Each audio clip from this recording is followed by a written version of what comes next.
వికలాంగుల స్థలాలు ఆక్రమించిన వారిని వికలాంగుల స్థలాలు ఆక్రమించిన వారిని వికలాంగుల స్థలాలు ఆక్రమించిన వారిని వికలాంగుల ఐక్యత వికలాంగుల ఐక్యత వికలాంగుల ఐక్యత వికలాంగుల స్థలాలను ఆక్రమించిన వారిని వికలాంగుల స్థలాలు ఆక్రమించిన వారిని వికలాంగుల స్థలాలను ఆక్రమించిన వారిని వికలాంగుల ఐక్యత వికలాంగుల ఐక్యత.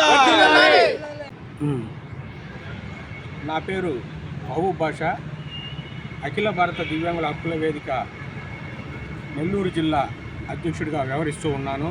అదేవిధంగా మన కావలిలో ఇచ్చినటువంటి ముసునూరు దగ్గర వికలాంగుల కాలనీ ఏర్పాటు చేశాము. దానికి ఎగ్జిక్యూటివ్ మెంబర్గా నేను వ్యవహరిస్తూ ఉన్నాను. అదేవిధంగా ఈరోజు మన కావలిలో మన వికలాంగుల కాలనీలో నివసిస్తున్నటువంటి వికలాంగుల స్థలాల్లో ఖాళీగా ఉండే స్థలాల్లో కొంతమంది కట్టుకుందాం అని చెప్పేసి వెయిట్ చేస్తూ ఉంటే ఆ స్థలాలని కూడా ఆక్రమించి చేస్తున్నారు. 2011లో ఇచ్చినటువంటి స్థలాలని అప్పుడు కూడా కొంతమంది 15 మంది ఆక్రమించారు. వాటి మీద కోర్టుకు పోయినాము. ఇప్పటికి దాదాపు 1,50,000 రూపాయల 2,50,000 రూపాయల ఖర్చు పెట్టుకున్నాము హైకోర్టులో వేసి. ఇప్పుడు మళ్ళా ఈ మధ్య కాలంలో గత 10 రోజుల నుంచి ఒక వ్యక్తి ఒకరు అక్కడ ఖాళీ స్థలం ఉందని చెప్పేసి గుడిసె వేసింది. ఆ గుడిసె తీయమని చెప్పేసి మేము రాజకీయ నాయకులకి రెవెన్యూ డిపార్ట్మెంట్కి చెప్పాము. ఇప్పటి వరకు కూడా దాని గురించి పట్టించుకోలేదు. కానీ దాని గురించి ఎంక్వైరీ చేశారు. కానీ అది బోగస్ అని తేలింది కూడా వాళ్ళకి. కానీ ఆ గుడిసె తీసి ఇచ్చే కార్యక్రమం కూడా చేయలేదు.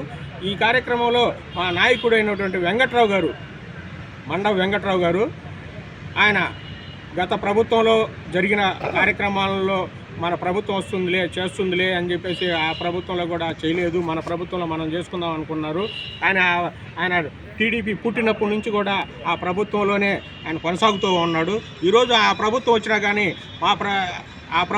కానీ ఇప్పుడు కూడా పట్టించుకోకుండా మా దాఖలు లేదు. ఎంత ఖర్చు పెట్టుకోవాలి అనేది కూడా మాకు తెలియట్లేదు. హైకోర్టులకి ఖర్చులు పెట్టుకుంటున్నాం.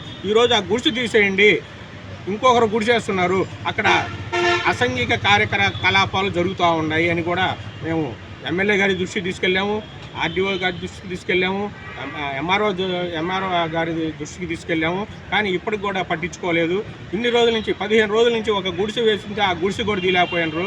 కానీ ఇటువంటి కార్యక్రమాల్లో ఆయన ఆ దిగులతోటి ఏందబ్బా నా కాలనీ నేను ఏర్పాటు చేసుకున్నటువంటి కాలనీ అంటే వికలాంగుల కోసం ఏర్పాటు చేసుకునేది, నేను కాదు, వికలాంగుల కోసం ఏర్పాటు చేసినటువంటి కాలనీని ఈ విధంగా వేరే వాళ్ళు వచ్చేసి ఆక్రమణ చేసుకుంటుంటే పట్టించుకోవట్లేదు. మన ప్రభుత్వంలో కూడా పట్టించుకోవట్లేదని ఈరోజు ఆయనకి హాస్పిటల్లో జాయిన్ చేయడం జరిగింది. ఎందుకంటే ఆయనకి శ్వాస కూడా ఆడటం లేదు. ఈరోజు ఉంటాడో బతుకుతాడో సస్తాడో కూడా తెలియట్లేదు.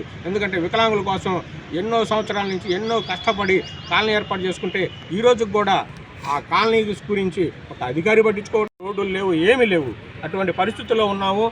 ఇప్పుడు కొత్తగా మళ్ళీ ఈ మధ్యకాలంలో 10 రోజుల నుంచి ఒక ఆమె గుడిసేసింది. ఆమెని ఎంక్వైరీ చేస్తామని చెప్పేసి రెవెన్యూ వాళ్ళు చెప్తా ఉన్నారు. ఇప్పుడు కూడా ఎంక్వైరీ చేస్తూనే ఉన్నారు. ఎంక్వైరీ చేశారంట, కానీ అది బోగస్ అని తేలిందంట. ఇప్పుడు వరకు కూడా అది తొలగించలేదు. ఇది ఏమి న్యాయం? వికలాంగుల పట్ల ఇంత దయావేదన లేకుండా పోయింది. రాజకీయ పార్టీ నాయకుల్లో కానీ రెవెన్యూ వారి ద్వారా కానీ అసలు వికలాంగుల గురించి పట్టించుకోవట్లేదు. దీని మీద మేము నిరసన వ్యక్తం చేస్తూ ఉన్నాము. ఆక్రమించుకున్నామే ముక్కాల శారద ఆక్రమించుకుంటున్నటువంటి లేడీ ఆడమనిషి, ఆ వికలాంగుల స్థలాలను ఆక్రమించినటువంటి ఆడమనిషి ముక్కాల శారద. ఆమె యాసగా మాట్లాడుతుంది. మన ఏరియా ఆమె కాదు, కానీ అక్కడ ఎస్సీ కాలనీలో నివసిస్తూ ఉంటుందంట. ఆమె సపోర్ట్ ఎవరున్నారో ఏమో మాకు తెలియదు, కానీ గుడిసేసింది. ఆ గుడిసి తీయమని చెప్పేసి 15 రోజుల నుంచి మేము పోరాటం చేస్తూ ఉన్నాం. అధికారులు చెప్పాము, రాజకీయ నాయకులు చెప్పాము, వాళ్ళు కూడా చేస్తామంటున్నారు, కానీ ఇప్పటివరకు పట్టించుకోలేదు. అదేవిధంగా ప్లాట్ నెంబర్ కూడా లేదు ఆమె పేరు మీద. ఆ ప్లాట్ అనేది కూడా ఆమెకు అలాట్ చేసింది కాదు.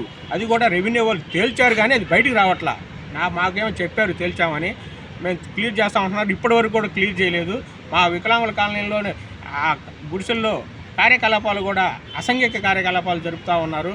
అటువంటి వారిని తొలగించేసి మా వికలాంగులకు న్యాయం చేయాలని మేము కోరుకుంటా ఉన్నాం.